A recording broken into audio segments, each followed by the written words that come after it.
Good evening, distinguished guests, administrators, professors, families, and members of the class of 2017. I am honored and humbled to address you this evening. Representing the graduating class of the Occupational Therapy Assistant Program, I will be achieving my Associate of Applied Science degree in Healthcare certificate. My name is Stephaniejohnson, and I'm thrilled to be here tonight on this journey. It seems like just yesterday that I started my journey. I was sitting in my very first class, Dr. Neal in statistics. I listened as the students, she made every one of us stand up and introduce ourselves, and I listened as the students introduced each one and gave a variety of reasons why they were in statistics. When it was my turn, I boldly made a confession. As I said, I need to make it clear, I am not in this class because I want to be in this class. I am in this class because I have to be in this class if I want to enter the occupational therapy program. And I am not looking forward to this semester. I do not like statistics. I will not like statistics. Boy, I thought of Dr. Seuss's Green Eggs and Ham. I will not like it here or there. I do not like it anywhere. I'm not sure who was most shocked by my confession, Dr. Neal, my fellow students, or myself. But after the roar of laughter died down, Dr. Neal gave us a very short come to Jesus type of meeting. As she told us, we would love her class. We would even love statistics. I thought, man, how wrong could a professor be? But instead of sealing my fate, I found out that she was actually very right. Not only did I love statistics, I aced the class, got an A in the class, loved statistics, became a member of the Mu Alpha Theta Math Honor Club, and became a tutor in statistics.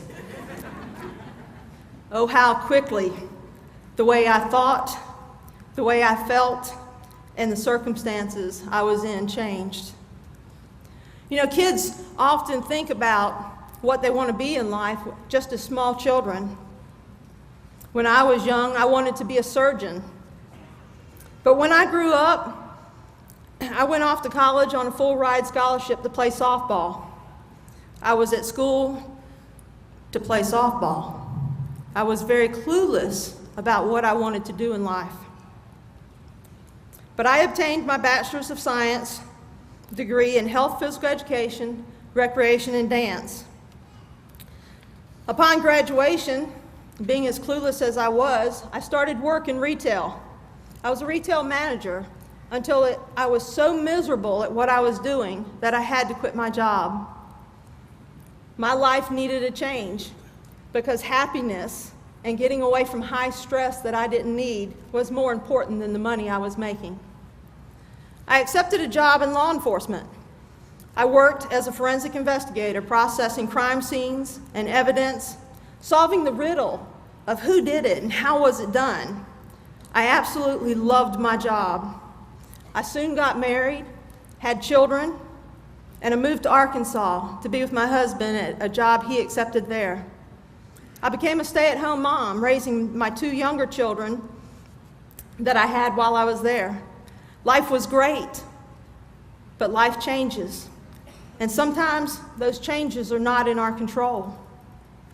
8 years after I got married, my husband walked out, and I found myself a divorced mother of 3 children with no job. All of my law enforcement certifications had expired. I had a degree that was 25 years old and never used, and I was living 900 miles away from any family.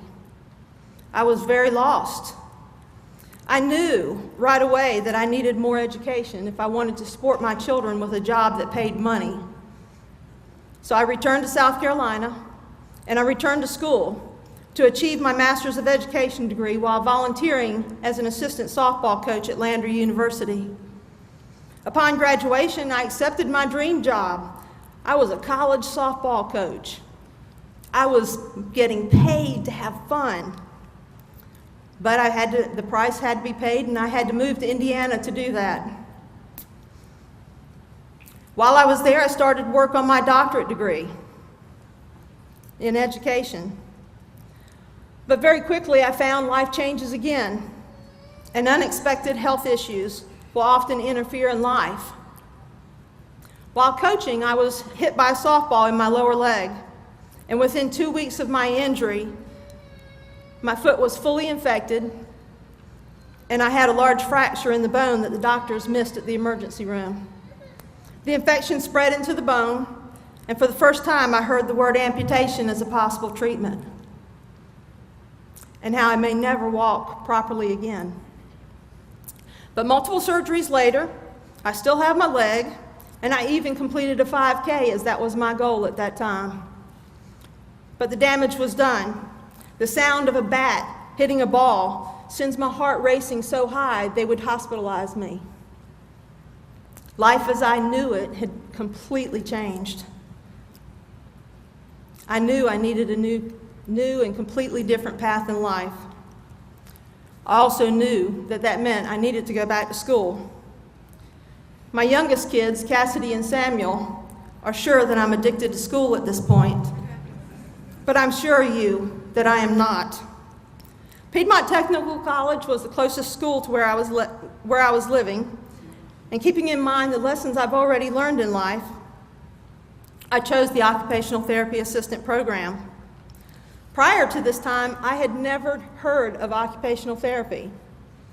Occupational therapy practitioners work with people of all ages who need specialized assistance to lead an independent, productive, and satisfying life due to physical, developmental, social, and emotional trauma or problems. And I have absolutely fallen in love with this career, and I hope that this is the last one that God puts me on. One of my fondest memories outside of the occupational therapy program was being a founding member and president of the Healthcare Professionals Club, a club that we started on the Newberry campus.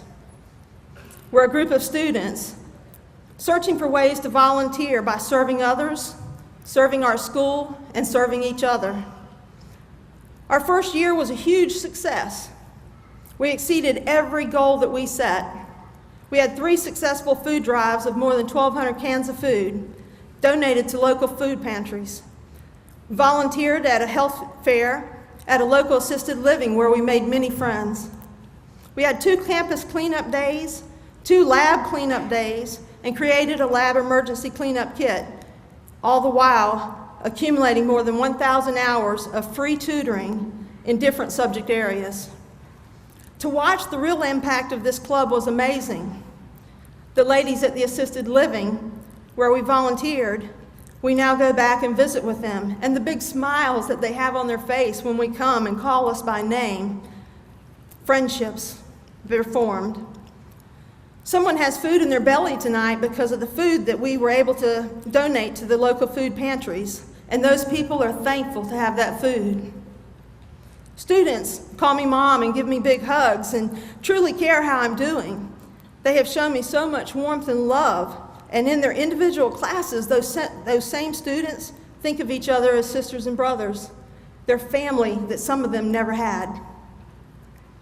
Students who thought they could never learn are tutoring others, and they realize that the more that they tutor, the more that they grow. They have pride in themselves and self-efficacy, and many are learning to give back, are learning that giving back is worth more than the taking, and that's philanthropy. Some are now seeking their next educational steps towards higher learning and how they will make a difference when they get there. They have become dreamers where they had no dreams prior. And when I ponder on how this one club has changed so many lives and so many generations, I will be saying with pride that I know that through this club and through Piedmont Tech, my life has been changed forever. Now, there's many people here tonight that I know I need to thank. But before that, I need to thank my God, because it's my God who leads me. It is my God who walks beside me.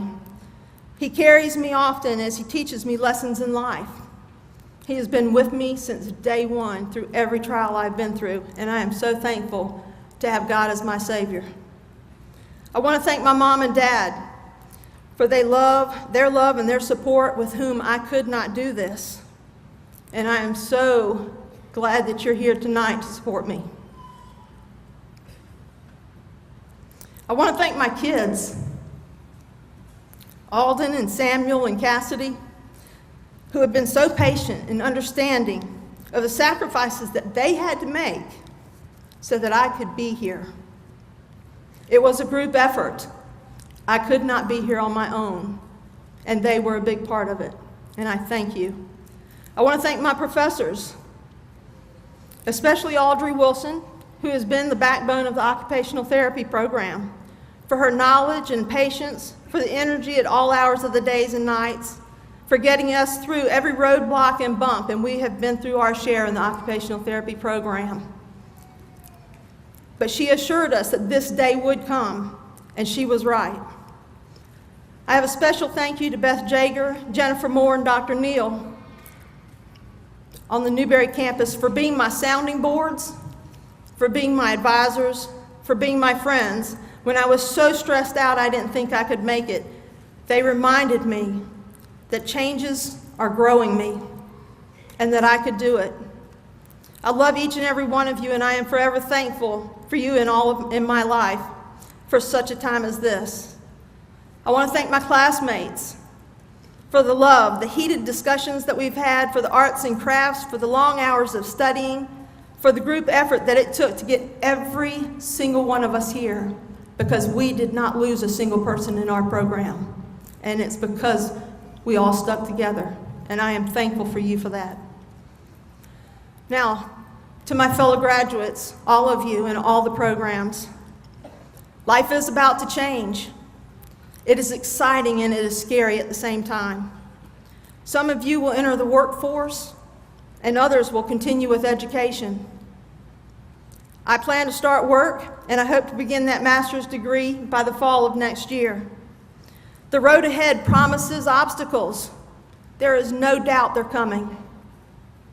The roadblocks will slow us down because life does change. There will be times when we feel alone, but know that you are not alone. Lean on your colleagues and lean on your family, because that's what we're all here for. Nothing worthwhile is easy, but we can achieve our dreams.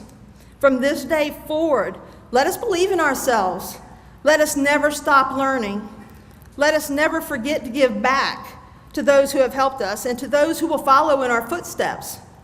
Let us give the best that we have and live to serve with happiness and joy in who we are becoming, because we are no longer the future. We are the present. Let us make the best of it. Good luck to each of you, and God bless you all.